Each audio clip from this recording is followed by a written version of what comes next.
Nicotine didn't just make you feel good. It physically rebuilt your brain around itself.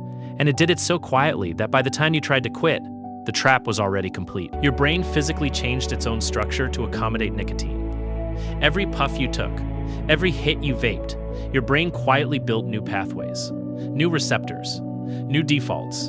And it did all of this while you were just trying to feel something. That's the trap. And you walked right into it. The second nicotine hits your bloodstream, it crosses into your brain and binds to receptors called nicotinic acetylcholine receptors.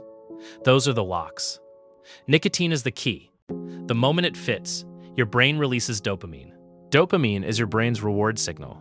The chemical that fires when you eat something delicious, when you get a compliment, when you achieve something real. Your brain uses it to tell you one thing. Do that again, that matters. Nicotine hijacks that signal completely. Your brain can't tell the difference between a genuine reward and a chemical shortcut.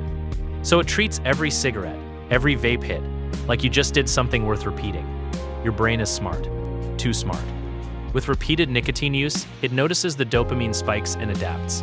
It grows millions of new nicotinic receptors to absorb all that extra stimulation. Scientists call this tolerance development. What it actually means is this: the dose that once felt like a reward now just feels like normal. You're not smoking to feel good anymore. You're smoking to feel nothing, to feel zero, to feel like a person who isn't in withdrawal yet. That's the shift nobody warns you about. And once that shift happens, quitting doesn't just feel hard. It feels physically unbearable. Not your design, your brain's design. Your prefrontal cortex is the part of your brain that lets you make rational decisions. The part that says no, don't do that, think about tomorrow. Chronic nicotine use directly impairs this region. Brain imaging studies confirm it. Regular vaping actually reduces activity in the prefrontal cortex and in the limbic system. The limbic system is what controls emotion and impulse.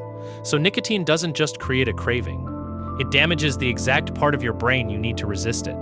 That is not a metaphor. That is a documented, measurable biological fact. You are trying to quit with a tool that nicotine already quietly weakened behind your back.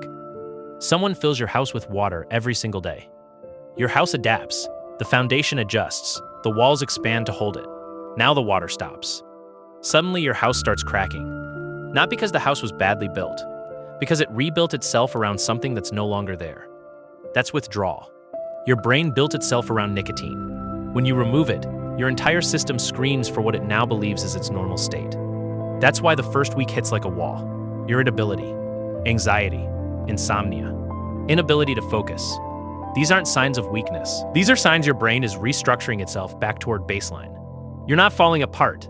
You're healing in the loudest way possible. The restructuring takes real time. Nicotine withdrawal peaks in the first 72 hours, but it doesn't fully clear in a week. For many people, it drags on for weeks, sometimes months. That timeline matters because most people quit, hit day 4 or 5, feel the full force of it, and assume something is wrong with them. Nothing is wrong with you. You're just at the peak of the storm.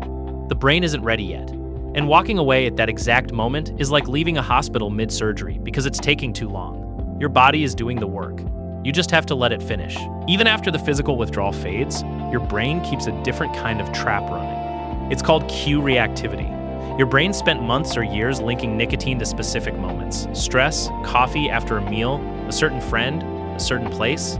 These aren't just memories. They became neurological triggers. When your brain encounters them again, it fires a craving response before you even consciously decide anything. You walk past somewhere you used to smoke, and suddenly your hands feel empty. That wasn't a choice. That was a conditioned pathway firing exactly as your brain trained it to. And those pathways stay semi-active for years after you quit.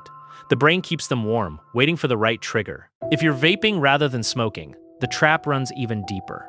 Pod-based vapes using nicotine salts deliver 2 to 10 times the nicotine concentration of most standard vape liquids. One single pod from a popular brand carries roughly the same nicotine as 20 cigarettes, an entire pack.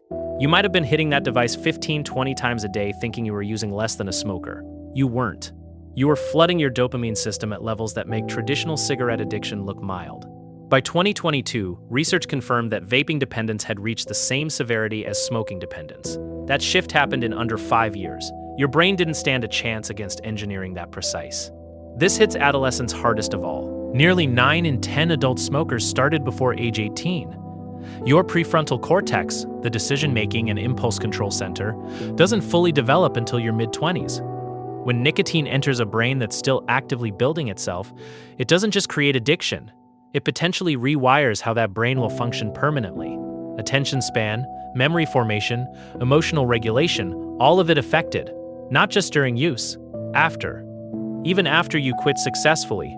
Starting young isn't just risky, it's structurally damaging in a way that stretches far beyond the addiction itself and into the rest of how your brain operates every single day. Your brain changed once. It can change again. That's neuroplasticity working in your favor for a change. Every single day without nicotine, your brain starts recalibrating. Dopamine receptor counts slowly normalize. Prefrontal cortex activity recovers. But you can't white-knuckle that process alone, especially in the first week. Nicotine replacement therapy, patches, gum, lozenges, keeps a low, steady nicotine level in your blood without the spikes. That prevents your brain from crashing into full withdrawal while you simultaneously break the habit layer.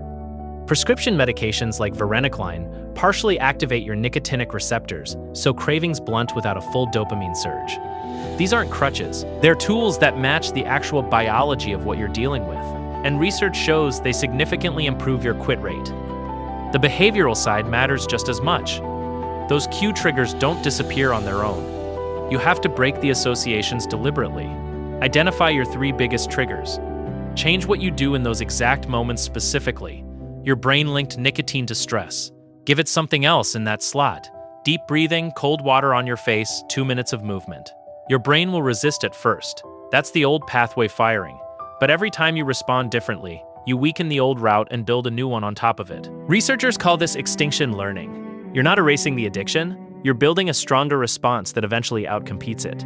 The trap was built in silence. Now that you can see it, do something and end it for good.